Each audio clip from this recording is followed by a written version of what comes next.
It takes about 2 minutes to sell a painting at auction. You do it by telephone. And she said, "Do you want a bid?" And I said, "Okay, I'll bid so much." "Do you want a bid?" I said, "I just did bid." She said, "Yeah, but somebody's bid after you." She kept saying, "Do you want a bid?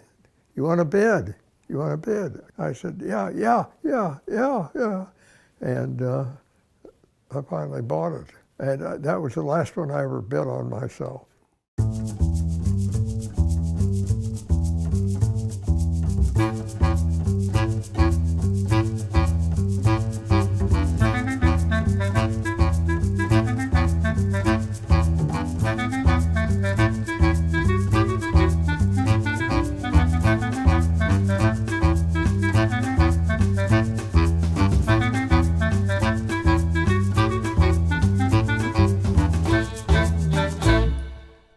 I think what stands out is the monumentality, the solidity of the figure. He's almost sculptural to me. He feels isolated in space and in time, and yet there's a humanity to him, there's a realism to him. We don't think he's a gentleman that we see in a French salon. He's not working in a field, and yet you feel the weight of a worker, of somebody who's lived. You feel that inner gaze and that self-reflection. Many, many years ago, my wife and I built a house, and we thought we should have some art in it. In those days, the Nelson sold paintings. Ted Coe helped me find some, and saw a little Renoir. I said, "That's very pretty," and we bought it. Marion liked it. And that was in 1975 that he bought his first painting for French Impressionists. People would send things to us on consignment, you know. I'd buy some and send them some back. It was interesting, but we got a great collection. Well, Henry bought this painting in 1992, and when Henry would buy a painting, it would come directly to Kansas City and straight to the Nelson. The painting's in good condition, but it did have a discolored varnish and grime on the surface. So I restored the painting for Henry before it went to his home. I took it down to his car. It was a nice sunny day. He had driven in his little sports car, and he had the top down.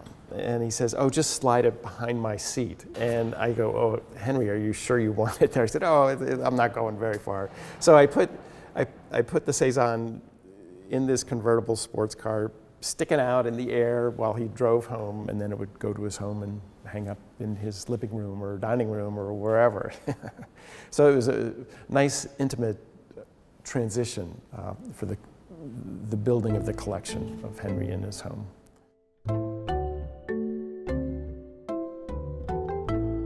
The fact that this painting, which we could almost look at as a sketch or a preparatory drawing, can stand on its own gives it that weight to it. It's not fast, it's complete.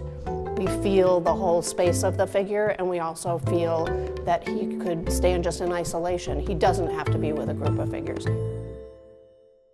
So over the years, I, as the director, naturally, worked with Henry and planted a seed.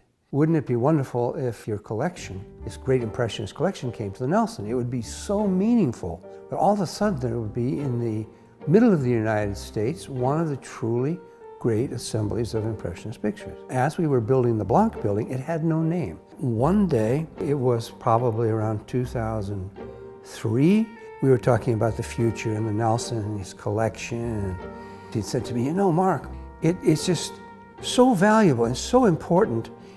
I think the Nelson is the right home for this." And I, of course, that's just music to my ears. I'm the art museum director. I mean, this is what, do I hear angels singing someplace up there? And he said, "What about if we name this building, it gets named the Block Building, and in exchange for that, I'll give the collection." I mean, that's where they belong. And they've always had a good collection at the Nelson. Now they've got a better collection.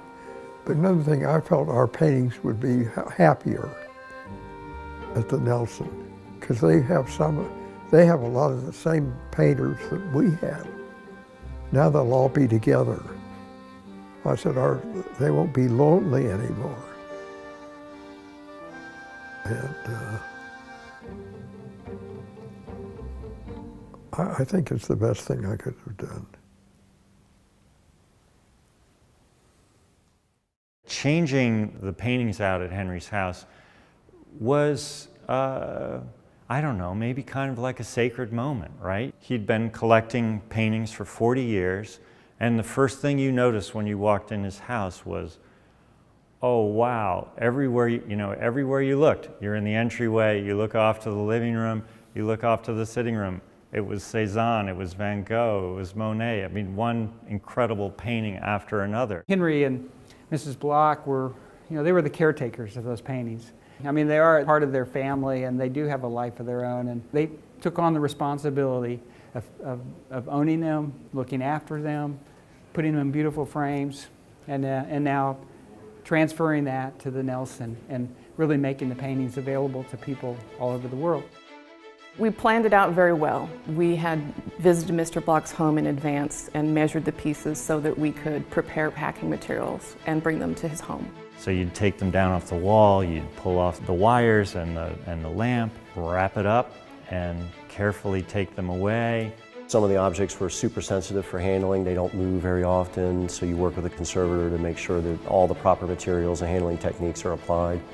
You always hope for things like this. You really anticipate that someone as magnanimous as Mr. Bloch would give a gift like this, so you plan in advance because you have to accommodate works that come off site or off view, and you need to place them somewhere secure. So you're always thinking about when they pull the trigger, how much do I need to do this? It's usually anywhere from 3 to 10 years in the making. If these paintings, in fact, the decision had been made, the painting should go to the Nelson. And what does the collection itself need? And what does the Nelson need in order to prepare both of those for the integration of the collection with the Nelson's collection?